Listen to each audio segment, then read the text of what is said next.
So welcome to this Lunch and Learn. We'll be doing an hour on performance reviews.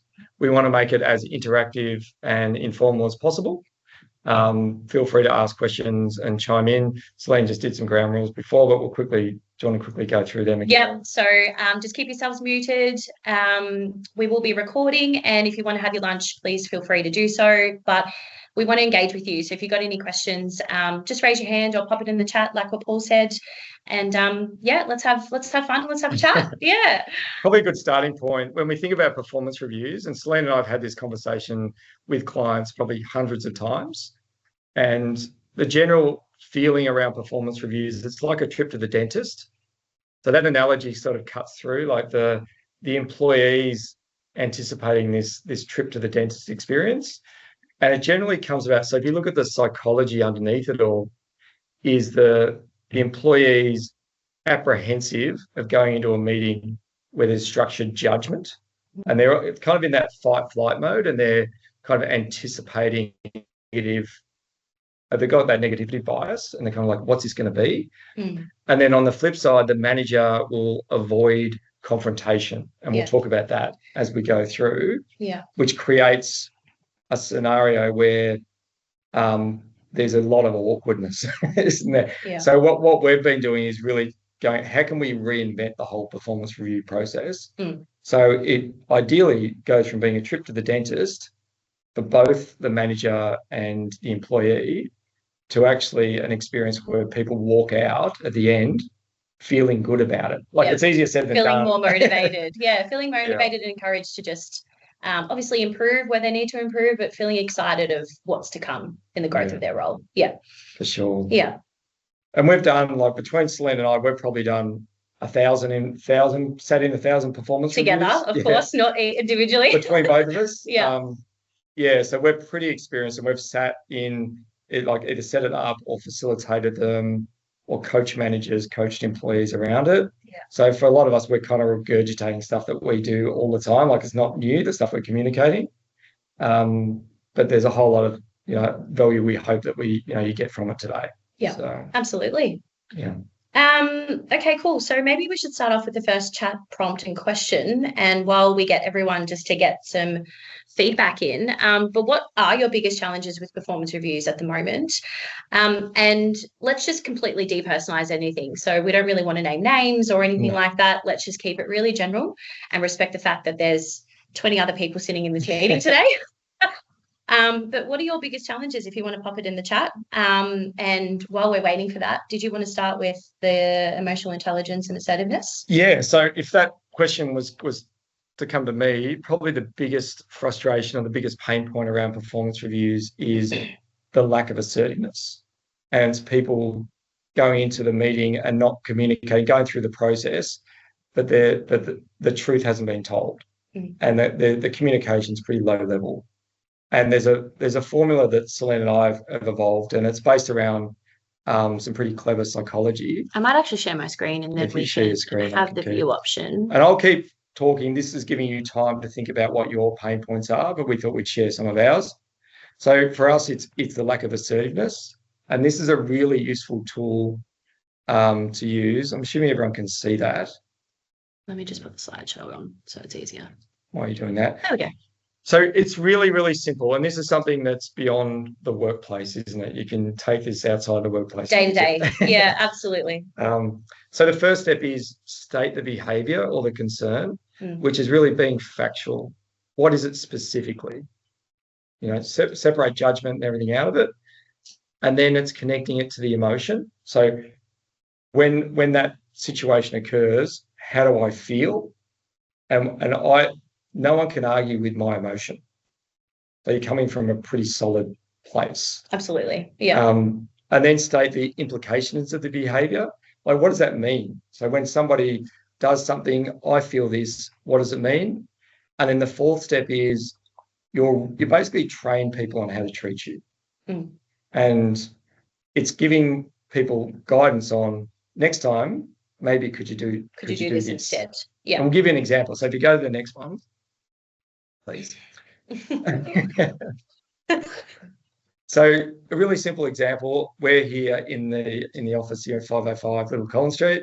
I've got my coffee mug here, and if somebody kept using my coffee mug, and I was attached to that coffee mug, I love that coffee mug, and say Celine kept using it all the time, I would say, Celine, when you use my coffee mug, so I'm stating the behavior, and again, I'm being really calm, and no one's yelling or anything like that. I feel sad. Annoyed. I feel annoyed. I'm sad because I really like my coffee. Yeah. But I feel annoyed. And that means that I can't, when I want to have a cup of tea, I can't just use my coffee when I need it. In the future, maybe because you bring your own.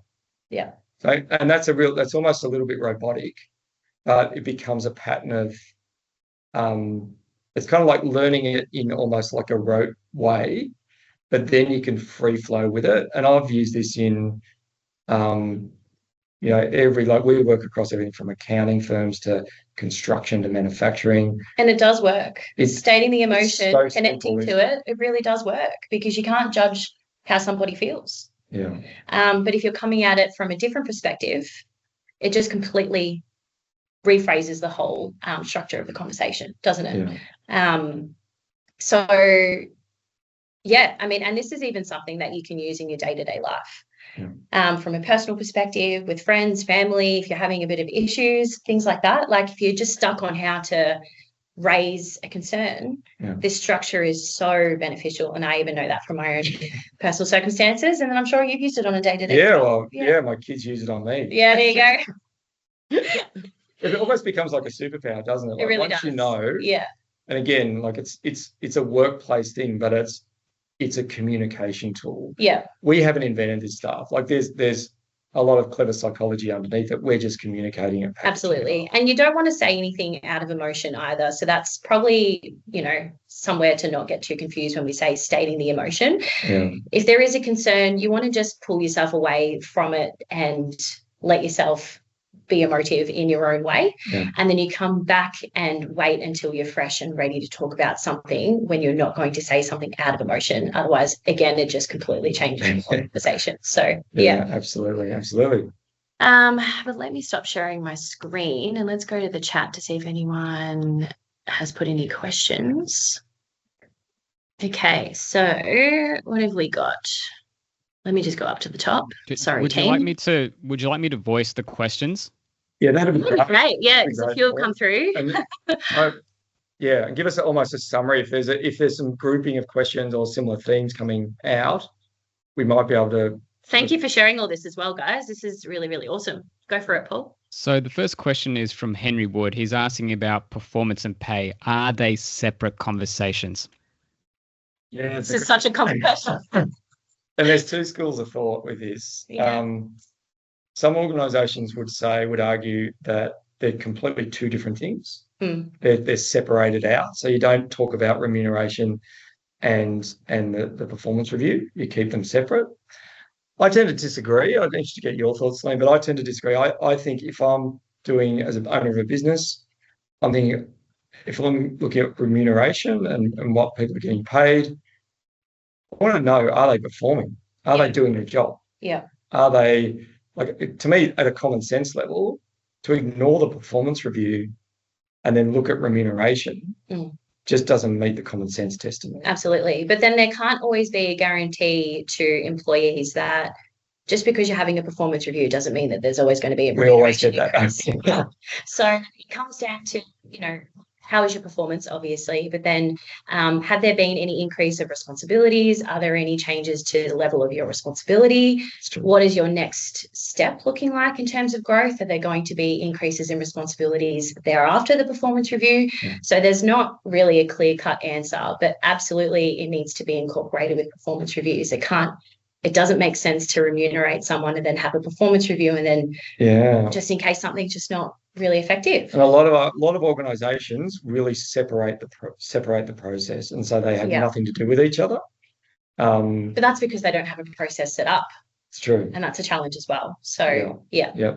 So hopefully that answers your question there, Henry. Was there any others, Paul? There's a bit of a theme where sort of multiple people have asked the same question. Yeah, good question. There is a couple here that could be related, but let's jump onto a different question. So I've got Vit, and he's asked the question: how do you handle a situation when clearly the person that you're doing the assessment with or the review, if they haven't come in prepared and they haven't really thought about things, and they're kind of like, in his words, he's saying that they're shocked when they're sort of kicking off the conversation. Well, what do you do when you're faced with that situation? Well, don't go into one of Celine's reviews because I know what she's going to say. So a huge aspect of all of this is, and what we'll talk about in detail, is there needs to be a proper system and process set up, which does include preparation, and a lot of areas and challenges that I see as a consultant is there's no system set up and people just don't know where to begin. So what we do is we help set up that process, whether it be through an online system or old school. If people like to keep it with paper trail and things like that, we'll do whatever works. We've got a system that we use internally and some of our clients use it as well. But it's just about setting up the process first. You know, does the person have a position description? Are they aware of what their clear expectations are as an employee to be successful? And then what we always encourage, and a lot of people are using, is having a bit of an evaluation process as well. So the employee would need to do a bit of preparation and consider, how have I actually performed within the review period, whether that be 12 months, 6 months, and then the manager would need to do the same thing and prepare and actually sit down and think about some really key examples, and that helps the constructiveness of the conversation. But if the employee rocks up and they haven't done the preparation, how would you? Oh yeah, I've had that actually happen before, and it didn't go very well, to be honest. They simply didn't do it. And again, I'm depersonalizing. They simply didn't do it because they couldn't be bothered and they didn't realize that they needed to, even though there was a lot of communication that went out at least 2 months prior. So we still went ahead anyway because we were sitting there and we didn't want to be wasting time for an hour that we had scheduled, but it wasn't as constructive as it could have been, because the employee didn't have the opportunity to actually think about what are some areas that I can bring to this conversation to ensure it's constructive from my perspective, not just from the manager and just being talked at the whole time. So, and that leads to the reciprocal conversation. You know, we're here to talk about employees' feedback and how they can improve and what they're doing really well in. But then employees need to prepare and say, you know what, as a manager, can I just give you some feedback as well? And having that prompt and learning, you're learning together and you're growing together. It's not just talking at the employee the whole time. Absolutely. Yeah. And you get situations where, like the example, if the employee rocks up and they've done no preparation at all, you think this is a conversation about how have you performed over the last 12 months. And if you can't do that, it's a bit of a red flag, isn't it? What else haven't you done? Or what else haven't you done? Yeah. But on the flip side of that, you'll also get people who are unbelievable at completing a performance review, but terrible at their job. Yeah. So they can promote themselves through this process, but we cut through that. So there's a bit of both in that, where people can put a whole lot of energy into doing a performance review, but be pretty rubbish at their job as well. So it's kind of being able to read between the lines with that. And as Celine mentioned, having a good system around it is a really good start. Yeah, for sure. Absolutely. So hopefully that answered that one. Are there any others, Paul? This is fun, these questions. Keep firing at us. Yeah, sure. Alison, I'm acknowledging your question here. I think that question is going to be addressed later in the session, and we can come back to it too. The one question I do want to jump on is from Christy Cooper.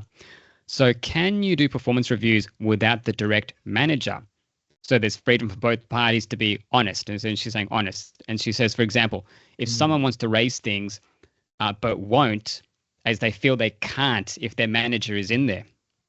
What are your thoughts? Yeah, that's a really curly one. I think that's opening up another can of worms, isn't it? It's, well, what are the issues? I would go back and say and ask some questions.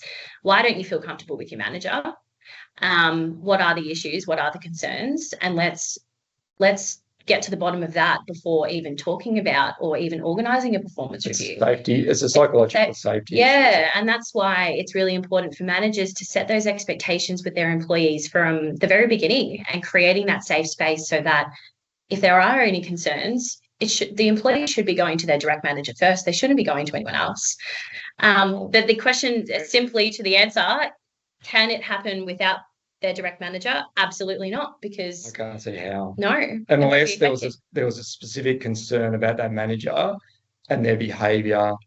There was something specific that HR could was But from aware a of from a from a feedback, safety point of view. yeah. You'd say, look, these people can't be in the same room. But from a feedback perspective of their role, if we just took the concerns out of it, no, it needs to happen with their direct line manager. How else is their performance going to be effectively measured? Yeah, because you're not Where's the really feedback dealing. going to come from, really? Yeah, you're not really Yeah. dealing with the No. situation. There's a really good concept that we use a lot called no triangles. It's not in our notes here, a bit off topic, but the no triangles concept is really valuable. So that example with my coffee mug. So what I could do is go and complain to everyone else in the office about how Celine uses my coffee mug, as opposed to going direct to Celine, talking with her. And the triangle is bringing in a third party. Never goes well. Rarely goes well, because you take a interpersonal conflict and you pour petrol on it. You're just creating a bit of a toxic nature, aren't you? Yeah. So direct communication, but there's really the heart of that question is what the comment you made around safety. And as a person, is a person feeling safe to communicate their concerns in a way that the manager's taking that on board? And then it comes into leadership, development, coaching, awareness, training for the manager. Exactly, which is a whole other umbrella. And we've got some Q&A topics that might cover that off in a bit more detail later in regards to active listening and things like that. But yeah, that's a whole other separate conversation in itself too. Does that answer your question, Christy? I hope so. You can let us know in the chat, Christy, but she did say a follow-up here. She was saying, so for example, if a director were to run the performance review instead of the direct manager, would that be a red flag for you guys if that was the scenario? There'd be question marks around. There'd be question marks. Where, why is that structure? Because really we love to think workplaces are this flat, democratic environment, but there are natural reporting structures. Really, it's the reporting structure where the direct manager is reviewing the employee. And if that can't happen, then there's a whole lot of conversations. It's a curly one, and there's a lot of it depends in that. It depends. Because we'd have to probably dig into the detail. And do the directors directly work with the person? Is there a bit of a 360 review feedback that needs to happen? If so, we can accommodate that. But there's a lot of questions that raises a question that raises more questions, probably. Yeah. No, that's really good. And she does. She says thanks for the feedback. And she does add to say that so getting feedback from both parties, and then performance review completed by the directors. Yeah, that's good. Yeah, but again, it's getting people to talk directly to each other is the ultimate goal. Yeah. Yeah. Christy, happy to talk to you about that in more detail outside of this session if you like. Yeah. I'm going to go back now in the questions. So we've got Greg Mansaris. Sorry if I didn't pronounce that right. Challenge he's raised is not taking on action plans to address issues. So I guess people happy with the status quo and not being proactive on adopting solutions. What do you do there? Yeah, so that's been one of our frustrations. So Celine mentioned before around processes and systems. We've got our own system called Your HR System. We built it out of frustration that the other systems just didn't do what they needed to do from our experience. Having a process, a system around it all just ensures that accountability. And often we blame the people, but we go, let's blame the systems and go hard on the systems. And that becomes the key focal point. Yeah. And a really good system will solve all of that. So without going to a full demo of how it would work, a good system would resolve that. Yeah, absolutely. And then if the system's set up and it's successful and something's still not working, then you can go to the people. But the system blame the communication. Yeah, blame the communication. For sure. Thank you though. Paul, were there any other questions? We may as well answer all these while we're at it. So I'll come back to your question, Alison, in a second. So Vits has asked another question. How do you get employees to open up about what's possibly holding them back? So it's not just a one-way conversation and them just not even agreeing. So again, that goes back to the 4 steps of assertiveness. So it's coaching the employee to be able to talk truthfully and directly with their direct experience directly to the person they need to. But the other thing is the development around the managers. So one of the challenges we give managers, because they can come in and just talk at the person, say them go into the review, and the manager, 80% of your time is listening. Like, and 20% of the time is asking questions, clarifying, talking.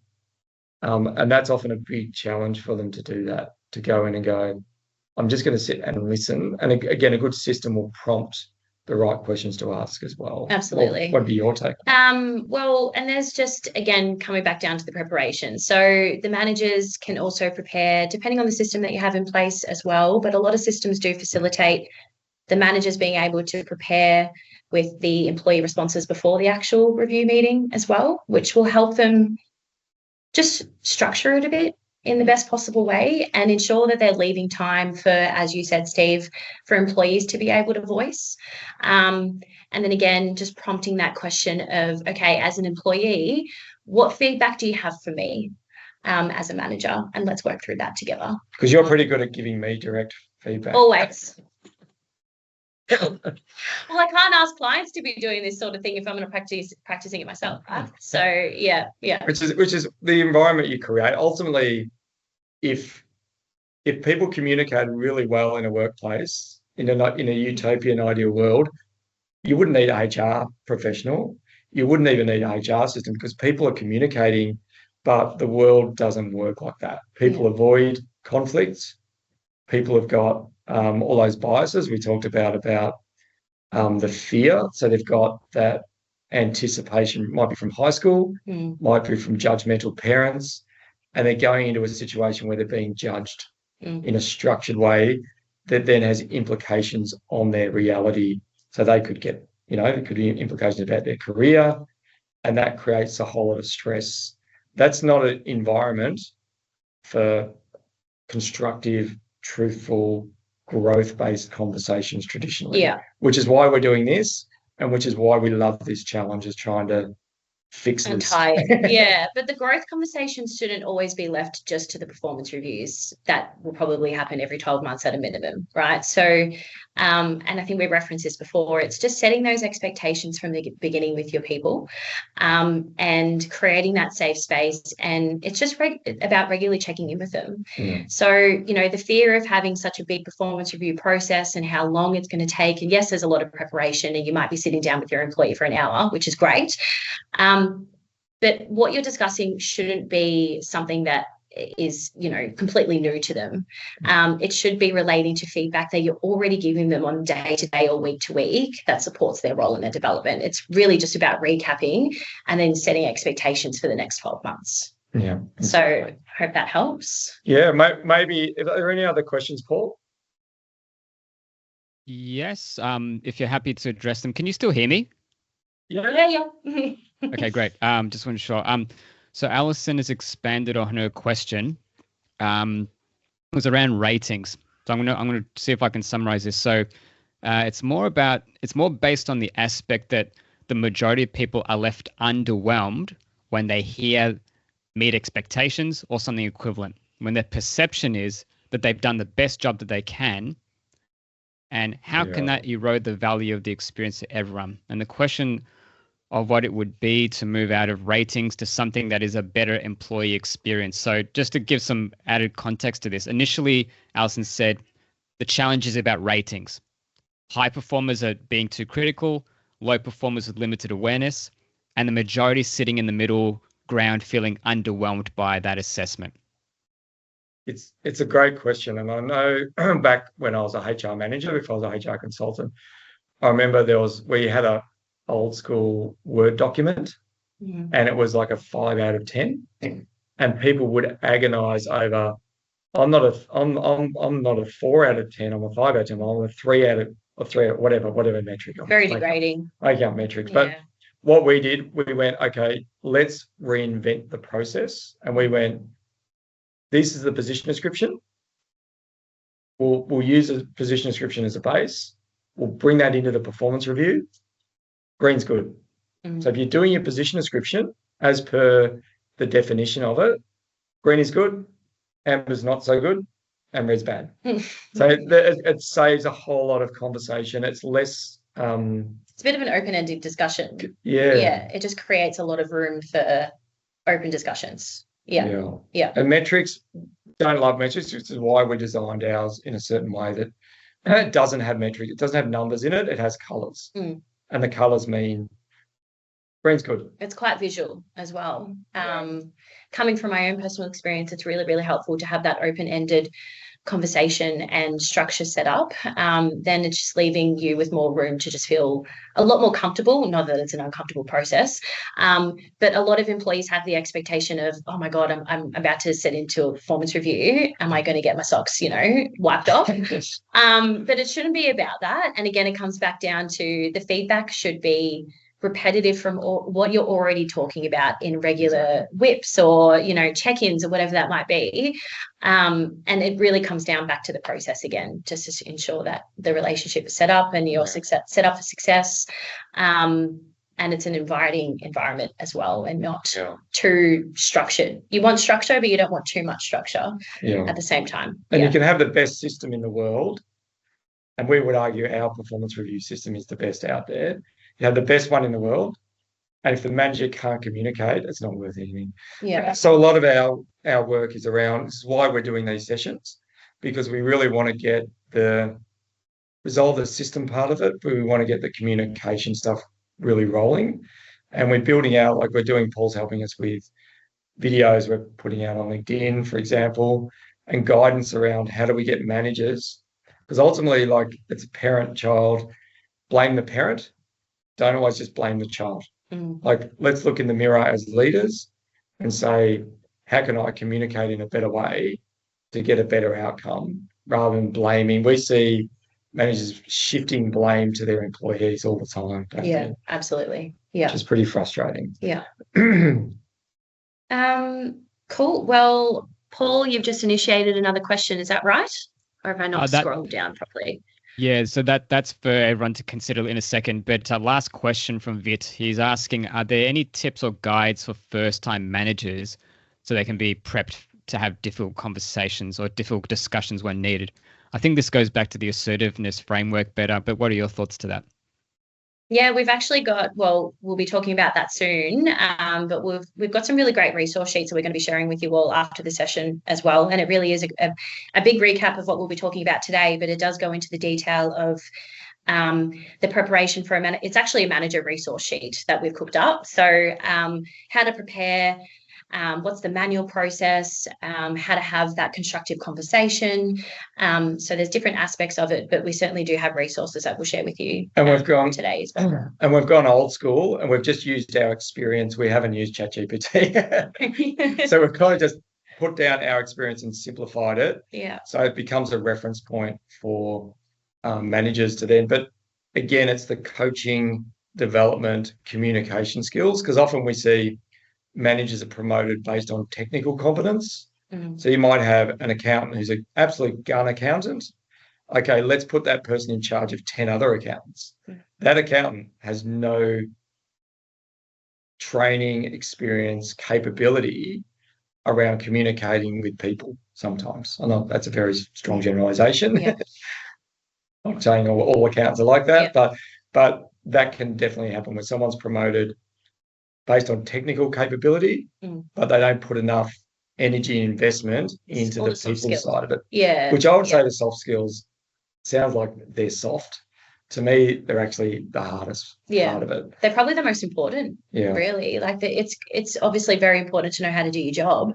But if you don't have the leadership capability in a role like that, but even in general, or emotional intelligence or anything like that, then everything's just going to fall apart, really, from my experience anyway. So, and that's where, like, from a consulting point of view, we do a lot of work around that space and coaching, setting the systems up, coaching the managers, and also supporting the employees as well around it. So it's a bit of but if the employees are more assertive, they're going to voice their concerns more directly, and they can almost push that from underneath as well. Yeah, absolutely. And then the manager will, if the employees are communicating really well, it also forces the manager to grow as well. So it comes from all angles. It does. So hopefully all that was helpful. That's great. So that question I've typed into the chat, it's just for those who are attending today. As Celine and Steve have been talking, maybe you've thought about experiences where you've had negative performance reviews. So if you've ever had one that's gone off the rails, just let us know, generally speaking, what that looks like. You might find that others have had similar experiences and maybe what not to do. So yeah, keep sharing. This is great, guys. Okay. They're really good. Now, that's what we wanted. We really wanted to have it as engaging and based around your questions as much as possible. Yeah. We've also prepared, we've got a whole lot of notes and stuff here that we can use for the next 25 minutes or so. What was the next stage? Well, when do we go into the core Q&A topics that we have set up for today? Yeah. So just while we get people, I can see people are typing, which is great. So we've just got some topics here and we'll just go through our experiences through each. Yeah. So first one is how to create a win-win relationship with your people. Do you want to talk to that? Do you want me to? Okay, cool. So I guess from my own personal experience as an employee, let me just flip it just from taking the consultant out of it for a second. Sure. So as an employee, I think it's really important, again, it refers back to the assertiveness, but just setting those expectations from the very beginning is also really important from an employee perspective as well. So the manager needs to create that safe space. Things should be kept really transparent. And I think that's really, really important. Generally checking in with your people as well is really, really important too. But even just from an employee, there needs to be a boundary of mutual respect always. And I think that's a key principle for me and what I've always looked up to in all types of employment, not just with Steve at your HR team. But even setting up those expectations, even when I was working in days in hospitality, and I remember having my employer at that time ask me, okay, I know you know how to do your job. You've clearly demonstrated that. But why should you be part of this team? And I set that expectation of, okay, well, I'll do right by you as long as you look after me. But if you don't, there's the door and I won't come back because there's lots of other opportunities out there. So the mutual respect needs to be set from both perspectives. It's not just about the manager as well. So, but the manager needs to guide the employee and give them that sense of empowerment and confidence to be able to do things like that, because maybe personally they don't have those tools to do that already. Anything you want to add to that? Yeah, I think that's a great way to look at it, because we often forget that people, particularly as an employee, you always have an option to find a better job. Yeah. I say to people, you're not a tree. You can go and move, you can find a better job. Ultimately, you try and resolve it where you are.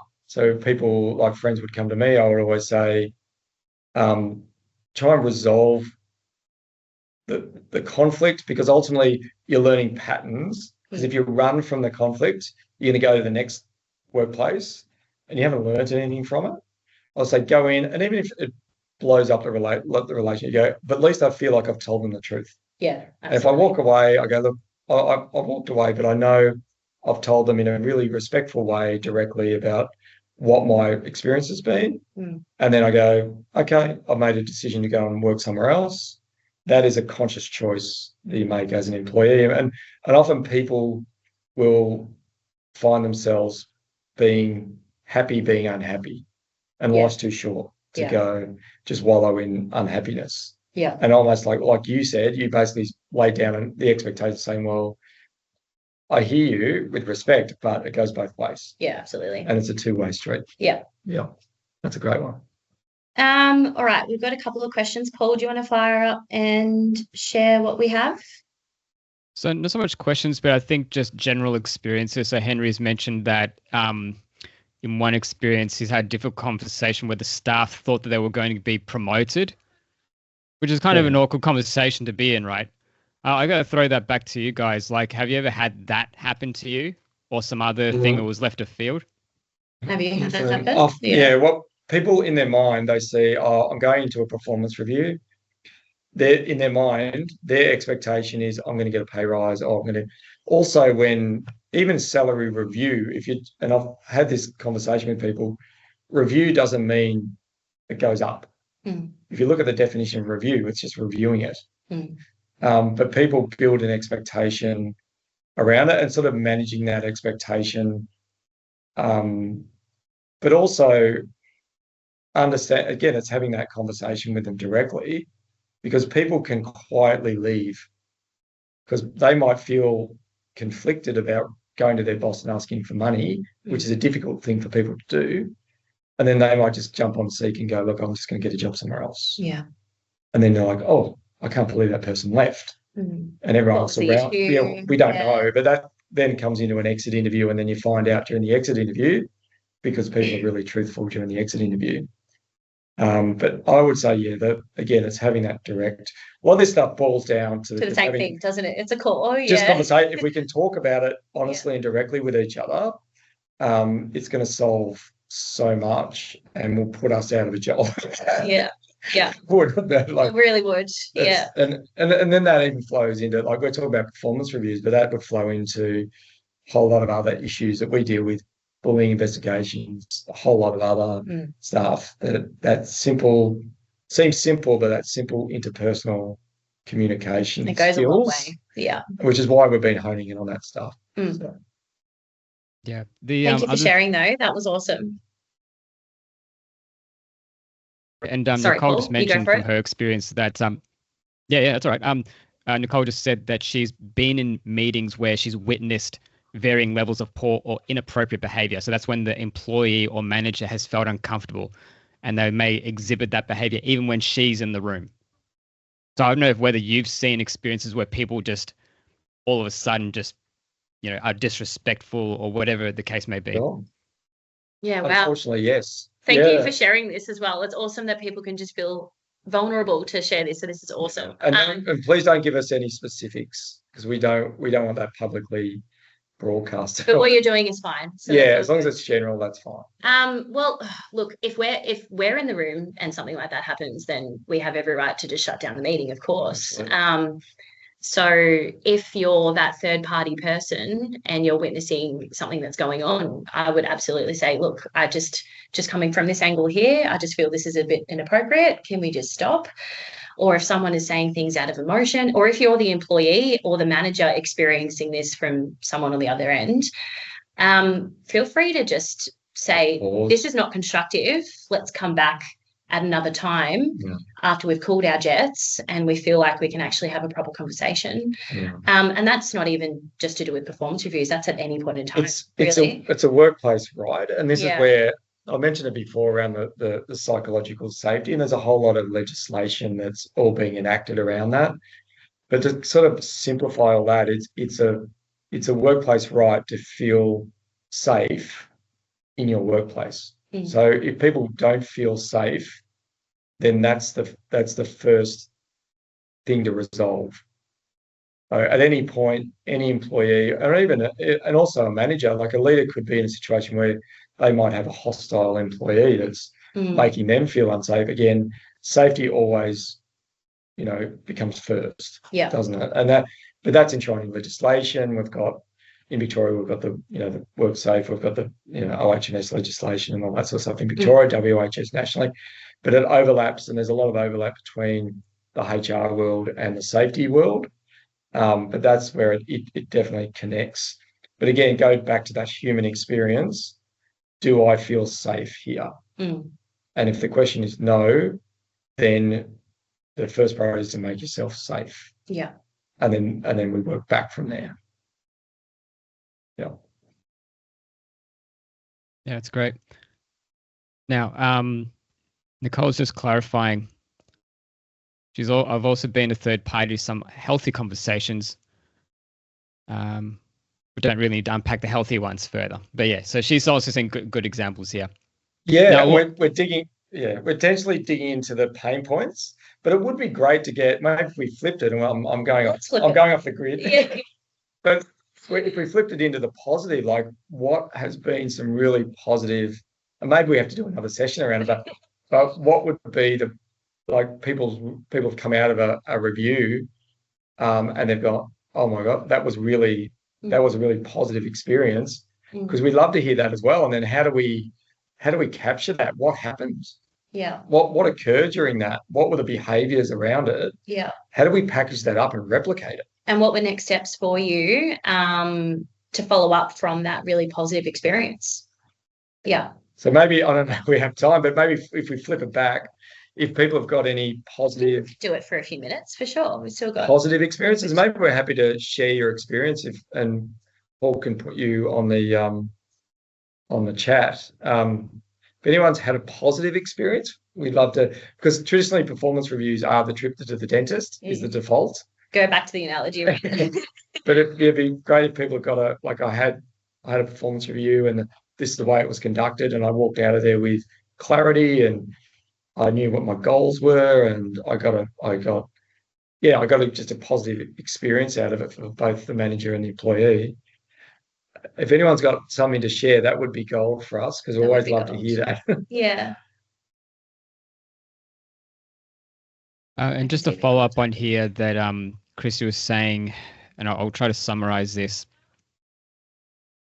Yeah, so it's around that topic of like that theme of like just not being open and honest, not confrontation, but just a fear of retaliation. And so basically, like performance remains stuck. And also, she's also said, I've also had good staff being really negative with their performance and overcritical of their own performance, and in tears due to their perceived underperformance. So that's a tricky one too. Wow. That's a really interesting one. We've designed our system around the Brené Brown philosophy about vulnerability. So going in with the employee, identifying their own areas for improvement. And what we find is that people can be overly self-critical all the time. And you have to pull them back and go, you've actually been doing a really good job. And then you look at the psychology. Why do people do that? And the psychology around it is often it's around the not good enough script. So I'm not good enough. I'm not deserving. There's self-worth, self-esteem underpinning that. And the person's going in there being, if I'm overly self-critical, it justifies my self-worth and all that stuff around the psychology of it, which is really interesting, which is probably a whole nother topic on its own. But then it's the skilled manager. Again, it keeps coming back to upskilling the managers to acknowledge and going, well, hang on a minute, you're actually really good at this. Yeah. I've seen you, I've got evidence of you doing this on a consistent basis. Give yourself a break. And relating to those specific examples are really important too, because then it helps the employee to think back and go, oh yeah, I remember that day, or I remember doing this task or whatever it was. But giving those specific examples rather than being really broad, and then it really just validates what you're trying to say as well. So yeah, and that assertiveness flips back the other way. So you think about, we gave the negative example of somebody using my coffee mug. If you did that in the positive, when you do this, when you deliver projects on time, like I feel really relieved, and it just makes my life so much better. It means that I don't have to worry about it. But you can flip it into a positive conversation as well, and acknowledge all the things. There's a really simple term I really liked I heard years ago, which is catching people doing the right thing, and telling them that. Saying, oh, you did a really good job. Like, people, even what we've done today, we've honed in on the pain points, because that's a bit that's going to get as much traction. But what are the positive things that people are doing, and then catching them doing the positive thing, and then always acknowledging it. But also, big mistake people make is deal with the constructive negative stuff one-to-one, but then publicly acknowledge all the positive stuff as broadly as possible. People do it the other way around, and they get themselves in all sorts of trouble. Can I say something? No. Can I just say this? Paul? Yeah, I was going to say at this point, like Christy does say as well, she's actually had managers who did give good feedback, and then everyone benefited from that, like performance and like just being able to grow from that. I will say, from what you've spoken about, I had a director who he would never tell you directly that you did a good job. He would tell everyone else except for you And then someone else would tell you, like, hey, you know that thing that you did? He actually loved it. It's like, well, why didn't this is news to me. It would have been good if you just told me directly about that. I think it goes to what you're saying, that to catch people doing good, and it goes a long way. Yeah. I will say in the last 10 minutes that we've got, if anyone does feel safe to unmute their mics, and if there's something you want to share, a question or an experience, feel free to do so. Just raise your hand and we can help you out with that. Maybe while people are thinking about that, should we do another, go through another Q&A topic as well? Yeah, go for it. Just say no. Is someone going to chime in there? It's okay if you don't want to. No pressure. Yeah, just let us know So and just raise your hand, and there's a ribbon at the top where it says raise your hand. If you feel to, you can. But again, no pressure. Happy for you to Yeah. sit back and observe and ask questions in the chat as well. But as we're chatting, put your hand up. If you think of something, put your hand up, and you're very welcome to chime in. All right, well, we've got 10 minutes left, so maybe we'll go through one more of the Q&A topics. Did you want to take this one? So I think this is really important that we started to hone in on. So how to listen and ask questions effectively. You want to roll with that one? Yeah, so I mentioned that before. So the 80%, 80-20 rule, the leader's going in and asking questions 80% of the time, and then 20% talking, clarifying. Mhm. But it goes back to that, all the principles around active listening, which is maintaining eye contact, don't talk over. I acknowledge I've talked over you during this. I have as well, so don't worry. So, Yep. you know, and it's like it's a habit. Yeah. We're all working on our own stuff. Active listening is really important, and then paraphrasing back to them as well is really important, so the person feels understood. Yeah, and I think body language is really important too. So when you're talking to someone, it might seem really simple to some of you, but it's not to a lot. But yeah, body language is really important too. So if you're talking to someone, it's directly, you know, you're focused on them, your attention is on them. You're not trying to do a million of other things at once. You're keeping really calm and yeah, not raising your voice or anything like that. And again, just taking the emotion out of what you're saying, and creating that safe space and being really respectful and comfortable about it too. So, yeah, which forms a lot of what we've spoken about today too. But the active listening is really, really important, and will support the steps of assertiveness, will support the conversations of performance reviews, but even just your general check-ins and conversations with your people too. So, yeah. Beautiful. Cool. I don't see any raised hands, which is absolutely fine. So does anyone have any questions before we just talk about resources? And Steve will just talk about a bootcamp invitation that we've got as well. But does anyone have any questions other than what you've already asked today? Or if you were to attend another session like this, because we're thinking about doing this quite often, certainly about different topics, but if there's a topic that you'd love us to talk about, let us know and write it in the chat, and have a think about that for the next few minutes. Any other final questions as well, please also let us know in the chat. And whilst they're doing that, did you want to talk about bootcamp? Yeah. It's a bit, did you zone out? No, I didn't know where you were going, so I was trying to think, what's she going to No, say? you're right. We're thinking about, as a follow-on to this, if there's enough interest, to almost do like a 60-day boot camp around performance reviews. We do a lot of our consulting sort of one-on-one, and we thought there might be an opportunity to get a group together and check in every week, so you kind of build that accountability. And it might be 60 days of like, let's start with a plan, and then check in against the plan every week. And then there might be resources, like things pop up around, like, you know, all the stuff we were talking about today.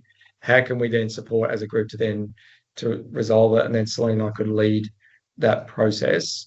We're just putting that out there as an idea, as a bit of a follow-up to this, to see whether there's interest in that. And we're very happy to coordinate that and plan it effectively to suit everyone and work as well. it out. But just putting that out as an idea, that's something we've been thinking about. Awesome. Did you want to go through the resources? Yeah, absolutely. So this resource sheet basically just sums up a lot of what we've spoken about today. But I will just share my screen and we will share this with you afterwards. While Celine's doing that, these are the resources we've put together as a team to our experience, with just the repetition of doing lots of performance reviews.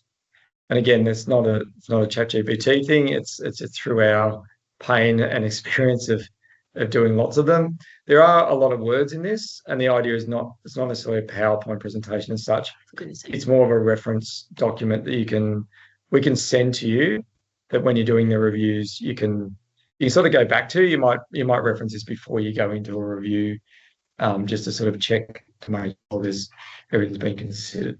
Yeah, absolutely. So we won't go through everything in absolute detail, but as you can see, there's this is a manager's resource sheet. So how to prepare and conduct. So we've got the basics. So again, preparation, creating that space, and expressing appreciation as well for the people's time and engagement within that space. And there's got to be a balance of feedback, which we have referenced a lot in this conversation as well. So it's always got to be reciprocal. The employee just can't be talked at the whole time.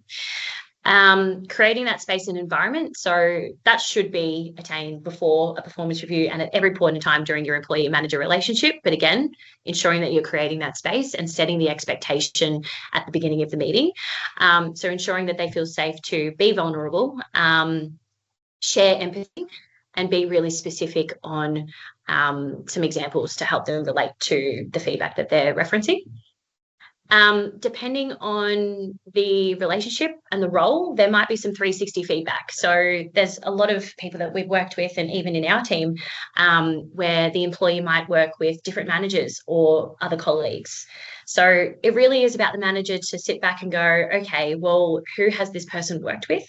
And should I be engaging them to capture some feedback on their experience with the person as well? And that's really, really important.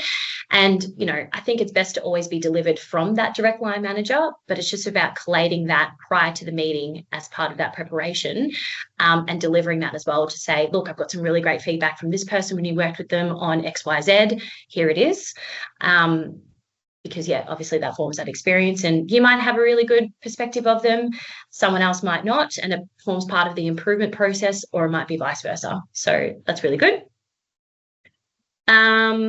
And then we've got what's important. So at a high level, obviously the conversation is really important. Accountability, which we touched on as well. So what is the follow-ups? What are the goals? What are the areas of improvement? But then also, what are you succeeding on really, really well? And what would we like to see more of? And what does that growth space look like to provide more opportunity?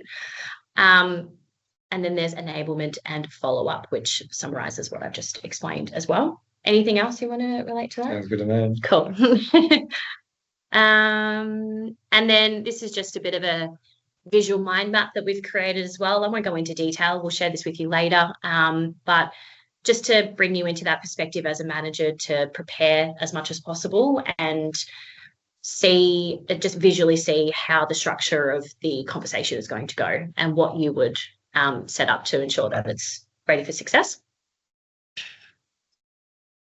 And then again, just a bit of a visual as well in terms of preparation and the success of the conversation. And there's a bit of content in there around psychology. So there's examples where a manager, to give you an example of some of the stuff in here, the person might have performed really well. So think about the review is over a 12-month period, but in the last week, they've dropped the ball with certain things. So there can be biases that come in to go, I only focus on the last week, but what about the 12 months when they've been really good? Yeah. So there's a whole lot of psychology is in that, like the opposite. That's the halo effect. You've got the staff member and they're great. Everything they do is great, but it's not always the case because they might be good at managing perception, but they might not be actually doing the job. Everyone around them goes, this person actually doesn't do anything. Yeah. And so it's kind of this understanding the psychology of how people approach it is really, really important. We've given you some examples of that. Again, they're just kind of tasters, but you could write a thesis on each one. You absolutely could, yeah. Good to capture it. in a 3-pager. I think that's definitely enough. But that's the resource sheet that we will share, and we'll also share the emotional intelligence assertive skills that Steve went through at the start of the conversation as well. So and I challenge everyone, go and practice it. So think of those 4 steps, because as we kept kind of as a bit of a wrap up, I think about the thing that would solve most of the problems in the workplace around performance reviews or interpersonal conflicts is improved assertiveness. So again, it's state the concern, what's going on, link it to an emotion. I feel this when this occurs. What does it mean? What does it mean for that to occur? And then you're training people on how to treat you. So I prefer in the future that you did this. If that's a takeaway that you can take out of this and practice it, take it home and practice it on your family or whatever. It becomes it's like any new skill, like going whatever you're learning tennis or whatever. It's through repetition you can practice this. Yeah. And Jade, I was on the call, and Jade reports to Celine, so Jade can practice this with Celine as well. I'm sure you don't need to, but I encourage it. but again, it's through repetition, and it becomes easier the more you do it. Yeah. But yeah, I reckon we're almost at time. Like, we're right on 1 o'clock. I'm really mindful of everyone's time, and definitely appreciate everyone jumping in and supporting us. We will be putting a recorded version of this out for people that couldn't make it, and you're welcome to reference that. We will be posting the content. We'll probably post that on LinkedIn or something, won't we? We can share it via email. I'm happy to do that as well. That's fine. Yeah, we'll put it out there. If you get stuck, you can always reach out to us, and if you don't get it. But I really appreciate it, and appreciate Paul's support in the background for helping us to pull it all together. And reach out to Celine and I. For us, we're very passionate about the work that we do. Yeah. And we just want to make workplaces better for human beings to be more, enjoy the experience of work as much as possible. Absolutely. But yeah, from my perspective, thanks so much for everyone joining. It's so good to get a good crowd. And I can see some people have put some options for next lunch and learn sessions. So yeah, we'll get working and organise that, and we'll post it and let you know. And hopefully we'll see you again. Beautiful. Thank you, everyone. Thank you. Cheers.